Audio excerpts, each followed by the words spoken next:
इस साल के अंत में राजस्थान में विधानसभा चुनाव होने वाले हैं। इस चुनाव में कांग्रेस फिर से वापसी का दावा कर रही है, जबकि दूसरी ओर बीजेपी सत्ता में वापसी की उम्मीद लगाए है। लेकिन राजस्थान की जनता किसको सरकार बनाने का मौका देगी? एक निजी मीडिया के लिए सी वोटर ने यही सर्वे किया है।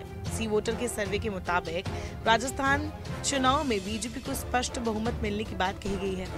इस सर्वे के मुताबिक इस बार के चुनाव में विपक्षी बीजेपी सत्ता में वापसी कर सकती है।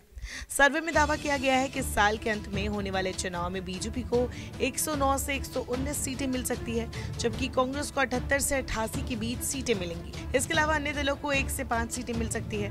पिछले चुनाव में बीजेपी ने सभी 200 सीटों पर उम्मीदवार उतारे थे, लेकिन वो बहुमत का आंकड़ा नहीं छू पाई थी, जबकि कांग्रेस को 100 से ज्यादा सीटें मिली थी। वहीं अगर वोट परसेंट की बात करें तो प्रदेश में बीजेपी बाजी मारती दिख रही है।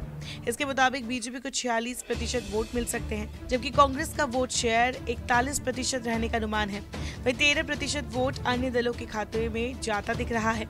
खास बात यह है कि सर्वे में राजस्थान से 5 अलग अलग संभागों का विश्लेषण किया गया है। सर्वे में सामने आया है कि बीजेपी का गढ़ कहे जाने वाले हड़ौती संभाग में बीजेपी बढ़त बनाए हुए है। सर्वे के मुताबिक 9 से 13 सीटों की बढ़त मिल रही है। इस रीजन में वसुंधरा राजे आती हैं।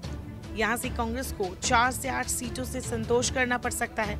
अन्य के खाते में 1 सीट जा सकती है। वहीं 4 से 8 सीटें कांग्रेस के खाते में जाती नजर आ रही हैं। वहीं शेखावटी रीजन में कांग्रेस मजबूत स्थिति में दिखाई दे रही है। यहाँ कांग्रेस को 45% वोट शेयर मिल रहा है। बीजेपी को यहाँ 43% वोट शेयर मिल रहा है। हालांकि यहाँ अन्य को भी अच्छा वोट शेयर मिलता दिख रहा है। सर्वे के मुताबिक अन्य को 12% वोट शेयर मिल रहा है। अब बात करें मेवाड़ रीजन की, तो यहाँ विधानसभा की 43 सीटों पर सर्वे का नतीजा बीजेपी के पक्ष में बताया जा रहा है।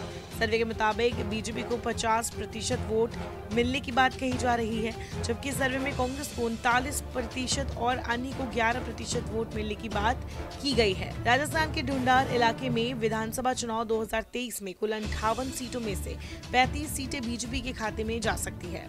इस रीजन में 8 जिले आते हैं। कांग्रेस नेता सचिन पायलट के साथ बीजेपी के डॉक्टर सतीश पुनिया भी इसी रीजन से आते हैं। सर्वे रिपोर्ट के मुताबिक यहाँ बीजेपी को 46%, कांग्रेस को 42% और अन्य को 12% वोट मिलने का अनुमान है। सर्वे के मुताबिक ढूंढार रीजन में बीजेपी 31 से 35 सीटें जीत सकती है।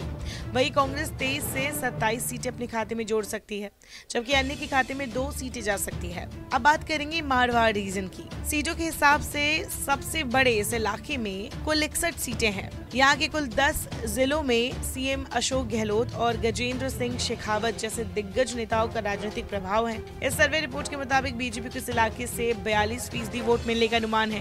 कांग्रेस को यहाँ से 40% और अन्य को 18% वोट मिल सकते हैं। 61 सीटों में से बीजेपी को जहाँ 30 से 34 सीटें, वहीं कांग्रेस को 25 से 29 सीटें मिल सकती है। अन्य को यहाँ 4 सीटें मिल सकती है। अगले साल होने वाले लोकसभा चुनाव से पहले इस साल के अंत तक जिन 5 राज्यों में चुनाव होने वाले हैं, उनमें राजस्थान भी शामिल है, जिसे देखते हुए बीजेपी और कांग्रेस ने भी तैयारी तेज कर दी है।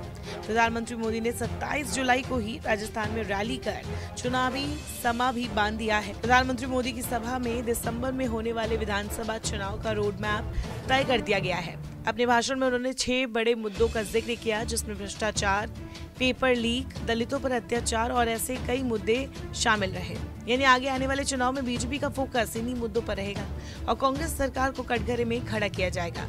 यही नहीं, सभा में उन्होंने अपने नाम की गारंटी का हवाला देते हुए ये भी साफ कर दिया है कि चुनाव मोदी के चेहरे पर ही लड़ा जाएगा।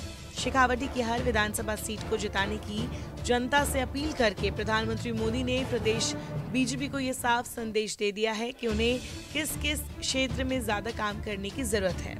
सी वोटर का सर्वे कहता है कि शेखावटी रीजन में कांग्रेस को बढ़त मिलेगी, लेकिन जैसे पिछले चुनावों में बीजेपी इस इलाके में फिसड्डी साबित हुई थी, इस बार ऐसा नहीं होता दिख रहा है।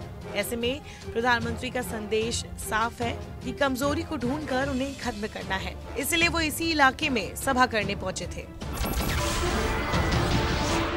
नमस्कार, मैं हूं मानक गुप्ता। अगर आपको हमारा ये वीडियो पसंद आया हो तो इसे लाइक और शेयर जरूर करें, और हाँ, हमें सब्सक्राइब और फॉलो करना ना भूलें, ताकि आप देश और दुनिया की कोई खबर मिस ना करें। तो जुड़े रहिए हमारे साथ और देखते रहिए न्यूज़ 24।